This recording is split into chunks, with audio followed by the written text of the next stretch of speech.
itself and stay sustainable over the long run. Yeah, that's awesome. And I think, yeah, I mean, and I think what people need to understand is that, how do I build a large emergency fund? Well, you don't right away, and I think that's the thing that people need to keep in mind is that you don't let this overwhelm you of, okay, how am I going to build this big emergency fund right now? I mean, we're just talking about $1,000 to $3,000. That's what we want you to focus on first. You can't really build a large emergency fund until you start paying down a lot more of your debt. And that comes later. Right. So just understand that, we don't want you just to stick at $1,000 to $3,000 for the rest of your life. The goal is to get something bigger. But right now, when you're getting started, that's the goal, is just to start out small. So the last step I want to share with you guys here today is just looking ahead at future expenses. And I think this is an area that so many people miss, and why so many people really go into debt, is that they're not looking ahead at future expenses that are coming down the pipeline. And I think this is why a lot of debt is created, because we're just not taking the time to prepare and really look towards the future. So now that you went back through the last 3 to 6 months, or maybe even went back and did the last 12 months, start to kind of look at, okay, what were some things that came up throughout the year that really kind of caught us off guard? Maybe it was back to school expenses. Maybe it was the holidays. Maybe it was a vacation that you planned for but didn't really plan properly, and you had to go into debt for it in order to afford it. It could be multiple things. Maybe it was insurance premiums. Could have been taxes that were owed. Lots of different things, right? So we need to start becoming better prepared for those future expenses. So rather than just constantly playing defense and looking at okay, what's coming up tomorrow and later this week, we need to look at what's coming up the rest of this month with your monthly budget, but what's also coming up the next 90 days, what's coming up the next 6 months, what's coming up the next year. So that way we can use our budget on a monthly basis and start planning and putting that money away, so we're not constantly swiping credit cards and using debt in order to afford those things that we know are going to come up. Like Chris, you mentioned, maybe we'll have a podcast episode about what is considered an emergency. Let's pick on one specifically, like your car. Like your car is eventually going to need new tires. So this is an opportunity to say, hey, look, we've been driving this car for 3 or 4 years. It's about time to get some new tires. Rather than take advantage of the great financing at the tire shop, we should be saying, okay, we're going to need tires in the next 6 to 12 months. Here's how much we're going to start putting away now in our monthly budget, so that way we can pay cash for those things when it's time to replace them. Yeah, that's the number one example I used to use with students is tires don't last forever. Brakes do not last forever. Tell my husband Belts that. and hoses. Tell your husband that? Where's he at? I'll tell him that right now. They are crunching like crazy right now. And I'm like, I'm driving the truck from now on until you fix this car. He's a mechanic. It's all my problem. Not the money. Those things don't last forever. And you're right. You got to plan for it. Yeah. But here's the thing is when you're driving down the road and all of a sudden, boop, boop, boop, boop, boop, boop, boop, boop, and you get out and you go, oh, what's these steel looking things sticking out of my tire? All right. That's probably going to seem like an emergency at that moment. No, it's poor planning. Yeah. It's exactly what it is. All right. Now, I'm not beating those of you out there who may be in that situation right now, not beating you up. It's just food for thought down the road. Let's plan for those things so that when they happen, we've got the money to pay for them and we don't stress over it. 100%. Well, and I think car repairs are one of the number one things that gets people into more debt by buying another car. I know it was for me. I mean, the car would start needing repairs. It would need tires. Then you would wait. You wouldn't repair anything. So when it was time for repair, it needed tires. It needed brakes. It needed this. It needed that. Oh, it's $2,500. I'm just buying a new car and take the $500 payment a month at the time. Yeah. And that's just kind of what you said. I mean, it's just it creates a lot of debt because you're unprepared. And then if my daughter had this, she spent $1,400 to fix her car, and all of her friends were like, why don't you just buy another car? That was the thought. It wasn't like, and she had the money to fix it, but the thought was, why don't you just buy another car? Because most people, again, going back, and I was there too, I didn't have $1,400 to fix my car, but I had enough to trade the car in and make the payment. You know what I mean? It's just the unpreparedness and you end up in so many bad situations doing that. Yeah. Yep. Yeah, absolutely. So to run down this list one more time before we get to celebrations. Number 1, get organized. Number 2, make yourself more aware of where your money's going. This is going to be recognizing bad habits, making sure you're evaluating your wants versus your needs. Number 3 is to create that expense plan, that budget. Number 4 is to create a savings plan, prioritizing, obviously, emergency fund. And then last but not least is start looking ahead at future expenses. So if you want to reduce financial stress and crush your finances here in 2024, then start using these tips now so that you can take control of your money. And by doing so, you'll start to feel so much better in just a few months. And all you have to do is just get started. So focus on consistency. And guys, that's going to be the key for all of this. Knowing these tips is just the start. It's actually putting them into action on a consistent basis every single day going throughout the year. And I promise if you do, you're going to feel so much better at the end of this year, and you'll start to make much better progress. So the Totally Awesome Debt Freedom Planner is helping so many people make consistent progress with their finances. Whether that be building emergency funds, paying down bills, budgeting, tracking paydays, saving up for larger purchases, goal planning, and planning for those irregular yearly expenses that always seem to catch you by surprise. Now, the Debt Freedom Planner will help you take the stress out of managing your money. And if the thought is running through your mind, hey, I just need to have a simple tool to get my finances together, this planner is perfect for you. Head over to therealdebtfreedad.com, click on the Debt Freedom Planner in the menu at the top of the page, and order your Debt Freedom Planner today. Let's talk about debt, baby. Let's talk about your money. Let's talk about all the good things, all the bad things that may be. Let's talk about debt. And that sound means it's time for the celebrations of the show. First, we have Marla Alberti, switched my bank accounts and preparing myself to not use credit cards. There you go. All about the Lovely. preparation. We talked about that, right? Normandy Bryant, have another credit card, pay it off. Normandy, congratulations to you. That's awesome.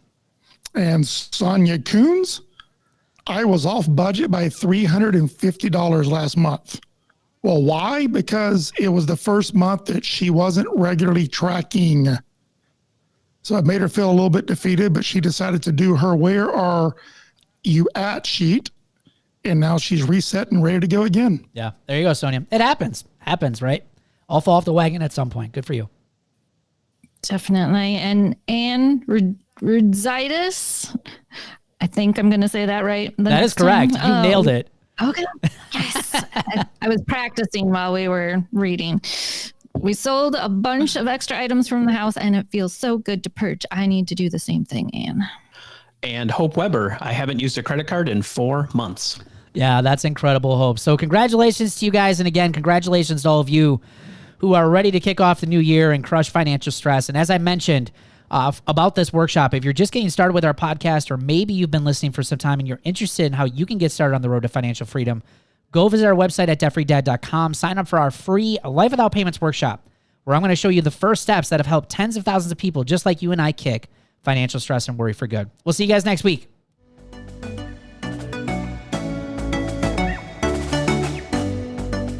Thanks for listening to the Debt Free Dad podcast. Connect with us on Facebook, TikTok, YouTube, and Instagram. Just search Debt Free Dad. If you found value in today's episode, please leave us a rating and review. We so appreciate it.